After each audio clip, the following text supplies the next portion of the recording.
Hello Orchid friends, how are you? Welcome back to my channel. If this is your first time watching my video, my channel is all about orchids.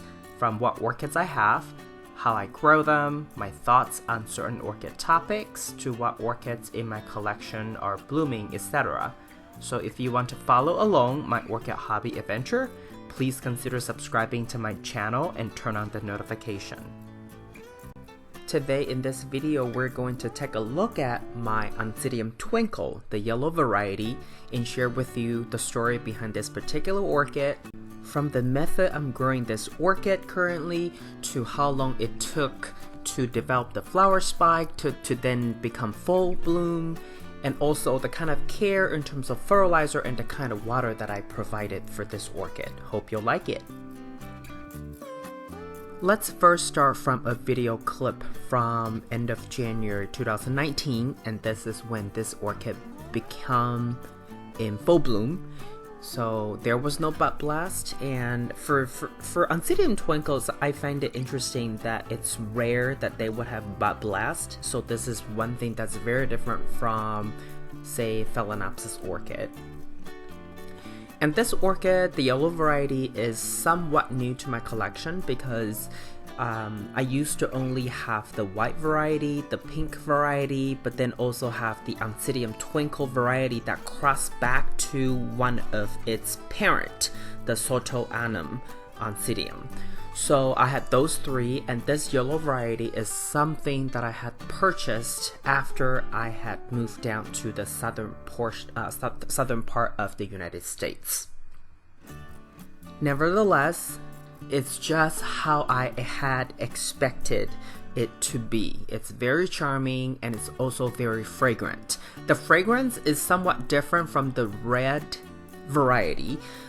This one is closer to the white variety because it's sugary, it doesn't have that spicy smell, and as you can see, this orchid is currently grown in a water culture setup because when I first got it, it just didn't have a very good root system to begin with, and I was thinking that this kind of orchid probably likes more water than dry, so water culture it was.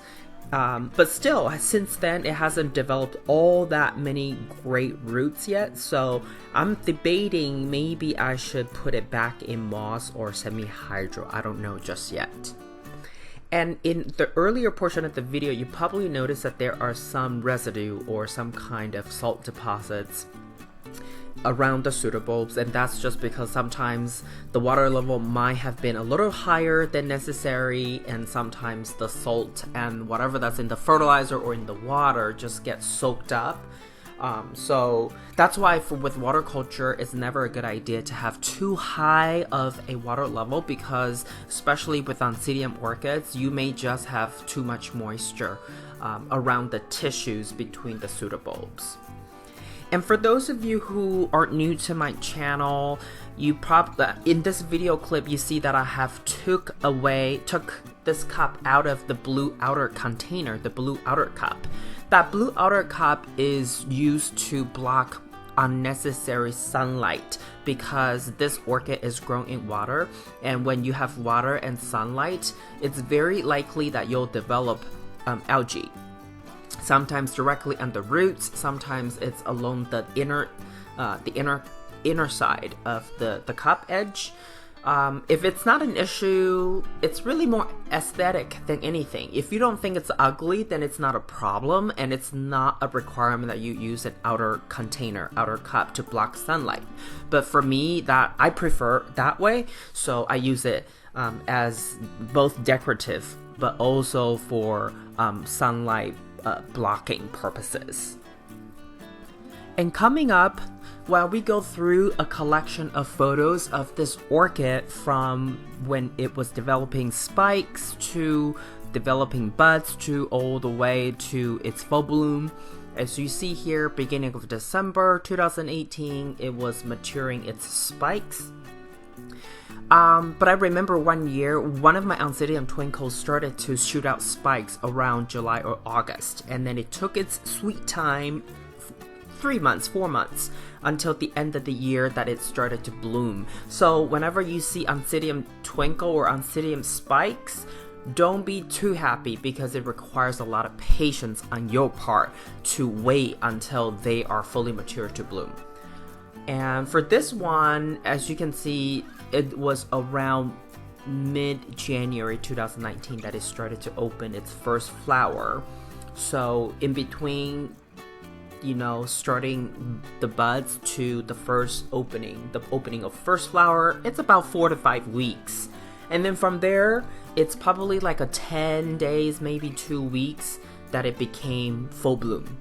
So it takes a little bit of patience, but it's all well worth it because this orchid is fragrant, and when it's in full bloom, everything just looks really busy and festive and energetic, especially in a winter time.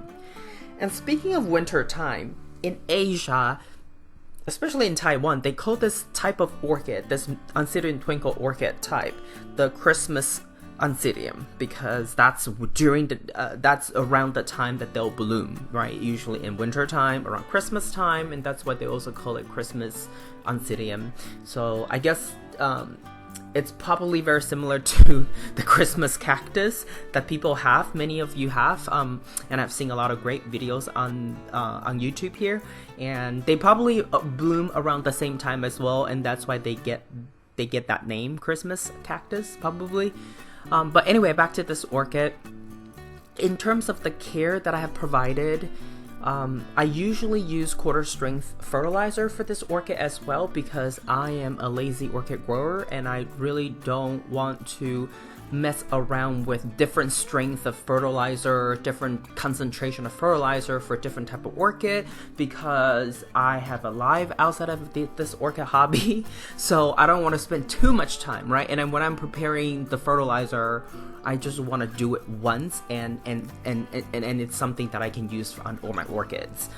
But because of that, this orchid may have some nutrition deficiency issue, and that's one of the reasons that I've been studying, because as you can see from some of the photos, you will see that some of the leaves have some brown edge to it, which I didn't really quite mind, but eventually I cut them off for making this video.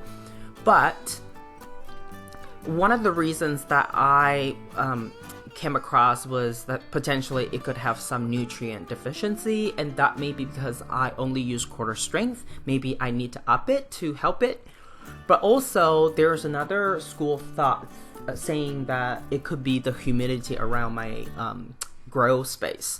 And that's also possible because even though I from time to time would have my humidifier on, but when I'm on business trips, when I'm traveling, when I'm away for more than a couple days, I usually don't leave my humidifier on entirely. So with the central air going on all the time, potentially that would dry out the environment's humidity.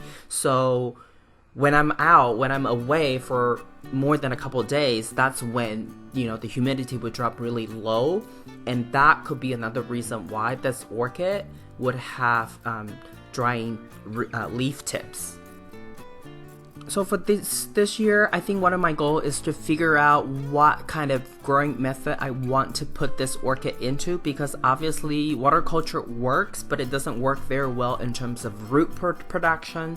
And also I want to see if I can do something about the humidity or nutrient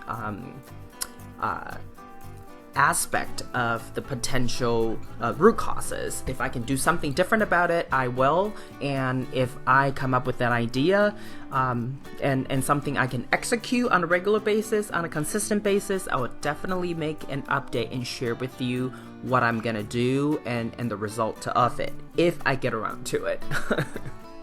But overall, this orchid is a very rewarding orchid. It's not that hard to find, but you do have to be a little bit patient, because sometimes you do see them from online sellers, but you know, because they're on eBay, you really don't know what kind of sellers you're dealing with. So it does take a little bit of time to find this type of orchid from a reputable orchid nursery. But I also agree, for this kind of orchid, every orchid hobbyist should at least have one, if not more, in his or her collection. This is all I have for you today. If you like this video, please give it a thumbs up. And if you would like to get more orchid related videos from my channel, please subscribe and turn on the notification. I want to wish you happy growing, and I will talk to you in my next video. Ciao!